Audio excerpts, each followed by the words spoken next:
Welcome to IT.Solution, your total network, system, firewall, and security partner. Welcome to The Explainer. Today we're diving straight into the absolute foundational plumbing of the internet. We're going to be unpacking the core concepts covered in ITN Module 11, specifically by demystifying IPv4 addressing. Look, every single time you send a text or stream a movie, you're relying on this underlying system. If you've ever actually stopped to wonder how data magically finds its way to your specific phone out of the billions of devices connected worldwide, well, you are in the exact right place. Let's get into it. Here's our roadmap for today. We're covering the Internet Postal Service, the anatomy of an IPv4 address, how we split that address into network and host portions, public versus private addresses, and finally, the evolution from legacy classes to CIDR. All right, kicking things off with Section 1, the Internet Postal Service, routing data like mail. I've really loved this quote from our source material because it sets the stage perfectly. Think about it.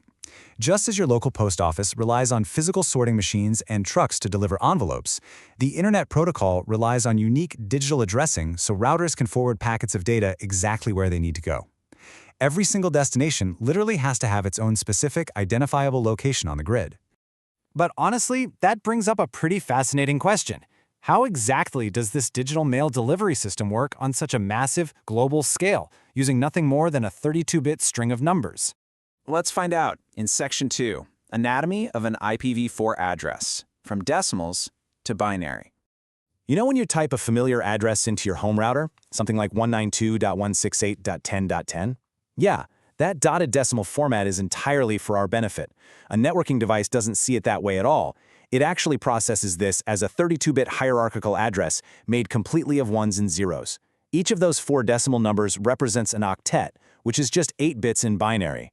So while we're reading easy, friendly decimal numbers, the underlying hardware is actively crunching a continuous 32-bit stream of binary data. Which brings us to Section 3, Network and Host Portions, splitting the address. Just like differentiating your street name from your actual house number, this 32-bit binary stream has to be split into 2 vital parts. Think of the network portion as your neighborhood or your street name. All the devices on the same local network share this exact same network portion. The host portion, on the other hand, is your specific house number. It uniquely identifies your device on that street. But how does the computer actually know where to drop that dividing line? Well, to identify exactly where that boundary lies, devices use what's called a subnet mask. The subnet mask is just another 32-bit value that sits right alongside the IP address. In modern networking, you'll often see this written in a shorter slash notation format, like a /24. And that simply means the first 24 bits of the address represent the network, leaving the remaining bits for the hosts. Now, the crucial point here is how the computer calculates this boundary on the fly. It uses a Boolean operation called logical ANDing. It compares the IP address and the subnet mask bit by bit, moving left to right. The rules are surprisingly simple. A 1 and a 1 produces a 1. Any other combination, 0 and 1, 1 and 0, or 0 and 0, results in a 0. It's basically just asking, are both of these true? So picture the computer stacking the 32-bit IP address directly on top of the 32-bit subnet mask. The math happens instantly. By applying those exact ANDing rules we just talked about, it mathematically strips away the host bits. Where the subnet mask has 1s, it preserves the network address. Where it has 0s, it drops the host bits to 0. Boom! The result is the pure network address, which routers use to efficiently forward the data packet to the correct local network. Moving right along to Section 4, Public versus Private Addresses, solving the numbers game. So we face a pretty massive mathematical problem here. If every device on Earth needs an address, but we only have a limited 32-bit space, which maxes out at about 4.3 billion addresses, how do we all get online without totally running out? The genius solution was to create 2 completely distinct categories of IP addresses. First, we have public IPv4 addresses. These are globally routed by ISPs, they have to be 100% unique across the entire internet, and they're strictly managed by an authority called IANA. On the flip side, we have private IPv4 addresses.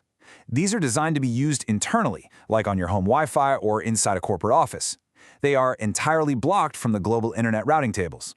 These specific private address ranges were laid out in a famous document called RFC 1918. Actually, you've probably seen that 192.168 prefix on your own home network for sure. Because these aren't globally routed, millions of different companies and homes can use the exact same private IP addresses internally at the same time without clashing.